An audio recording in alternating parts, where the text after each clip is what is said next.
یکم محرم الحرام 61 ہجری رسول اللہ صلی اللہ علیہ وآلہ وسلم کے دنیا سے پردہ فرمانے کے صرف 50 سال بعد رسول اللہ صلی اللہ علیہ وآلہ وسلم کے خاندان کے سر نیزوں پر تھے اور خواتین بازاروں میں۔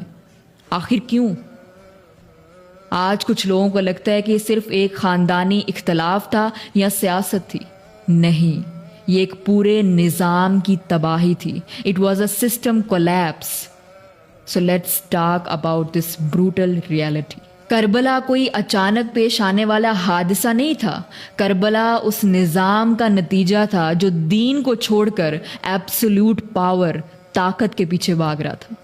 خلافت راشدہ کے پہلے دو دور، حضرت ابوبکر صدیق رضی اللہ عنہ کا اور حضرت عمر رضی اللہ عنہ کا دور بہت مضبوط دور تھا، کیونکہ سخت قوانین تھے اور نظام مضبوط تھا۔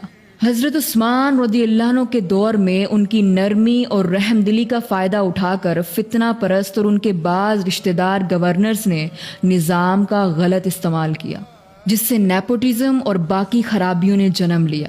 اور حضرت عثمان رضی اللہ عنہ کی شہادت کے بعد مسلمان ہر طرح سے دو گروہ میں تقسیم ہو گئے۔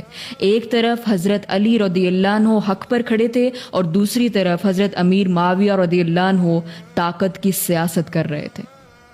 حضرت علی رضی اللہ عنہ کی شہادت کے بعد حضرت حسن رضی اللہ عنہ نے مزید خون ریزی روکنے کے لیے حضرت امیر معاویہ رضی اللہ عنہ سے صلح کی، اور حضرت امیر معاویہ رضی اللہ عنہ کے 20 سال کے دور کے بعد اصلی تباہی تب ہوئی جب حضرت امیر معاویہ رضی اللہ عنہ نے عوام کی رائے اور ڈیموکریٹک بیعت کو سائیڈ پر رکھتے ہوئے اپنے بیٹے یزید کو تخت پر بٹھا دیا۔ یزید نے آتے ہی اسلام کو بدل کر رکھ دیا، شراب پی کر نمازیں پڑھائی جانے لگی، حرام کام کو عام کر دیا گیا۔ ریاست کی طاقت اب اللہ کے قانون کے بجائے ایک ظالم ڈکٹیٹر کے ہاتھ میں تھی۔